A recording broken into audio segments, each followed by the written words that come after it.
Good morning, assalamu alaikum. Yeah, our preparations have gone fairly well. We had some time, one training session in Dar es Salaam, and we've had now 2 training sessions here in Zanzibar.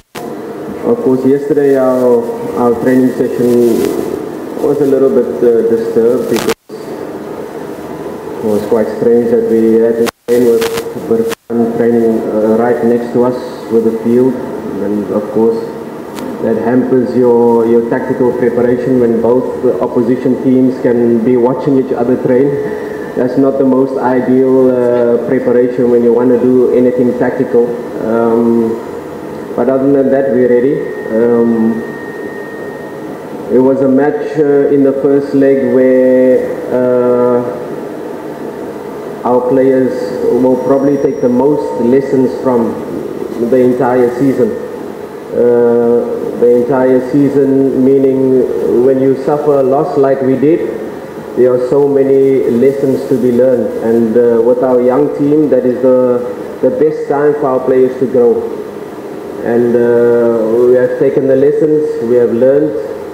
Of course, we know the level of Burkan, especially this season, winning Botola with more than 5 games to go. So of course you're dealing with a team that is probably Champions League level, and of course that is where we have to aspire to, especially next season, if all goes well, that we qualify for Champions League, inshallah.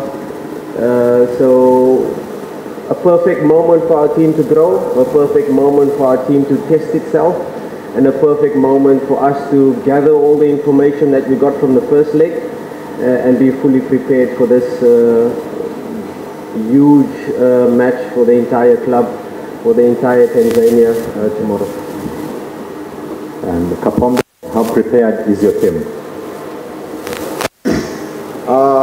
Kwa niaba ya wachezaji, sisi kama sisi tumejiandaa vizuri, na leo ni siku ya mwisho ya maandalizi yetu. Tunaenda kufanya katika mchezo wa fainali, lakini kwamba tuko hapa na tunafurahia kuwa hapa na tunafurahia kuwa katika hatua hii, na jambo kubwa tunafurahia mchezo huu wa raundi ya pili tunaenda kumalizia katika ardhi hii ya nyumbani, na imani mchezo utakuwa ni mzuri na mchezo utakuwa mgumu, lakini sisi tumejiandaa kuweza kufanya vizuri na kuweza kupata matokeo mazuri.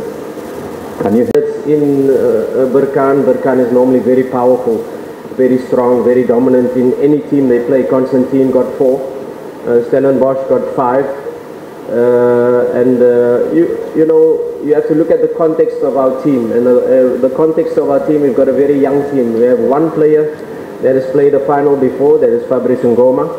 Burkan has played the final last season with more or less the same team, so a very experienced team that know how to play final. So as much as we were prepared, and that's why I talk about the lessons out of the match, you can prepare the team, you can speak to them about what's to come, but when you come to an occasion like this, a final, and it's the first time for most of them, sometimes you rather need a hard hit over the head to be able to learn, and that is what we have done.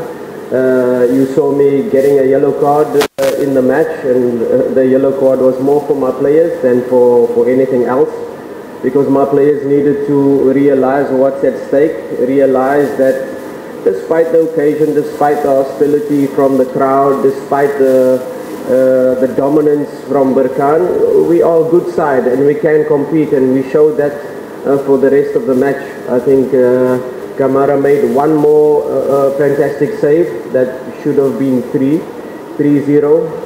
But if you look at the expected goals, Burkan had 1.18 expected goals in the match. That means they scored 2 goals, but realistically they could have scored the third, with Kamara making the point-blank save, 1-on-1 against Rihai. But other than that, we came back into the game, we've learned from it. In the second half, we changed slightly tactically. And then on, it was an even match.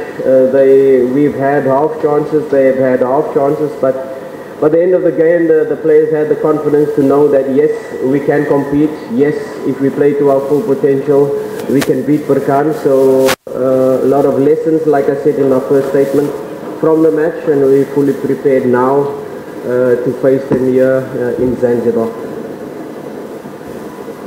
Can we have the lady here? Pass her the microphone, please.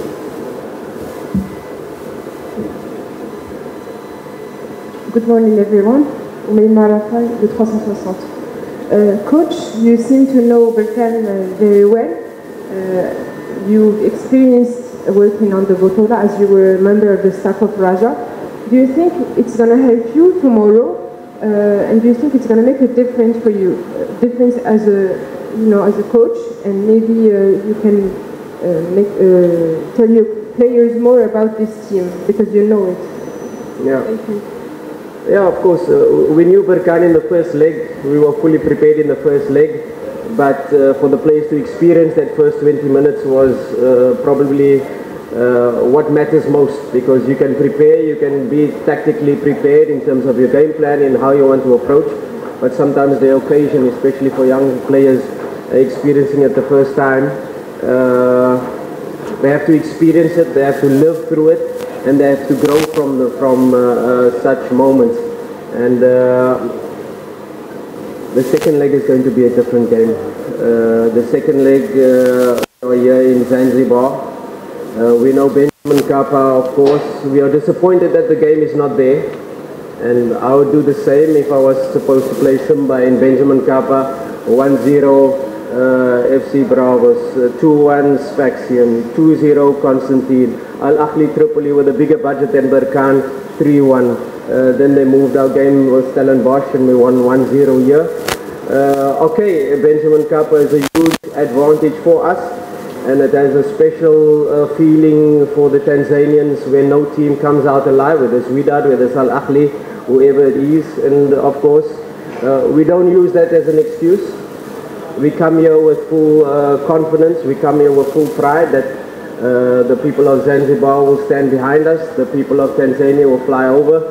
I'm sure there will be a sea of red when the bus comes driving up to the stadium, and that is the type of home ground advantage we have to fight for. And the home ground advantage we've got to try to accumulate here from the people of Tanzania and the people of Zanzibar to come together, to unite, and to make this feel like a Simba home ground, although it's not Benjamin Mkapa.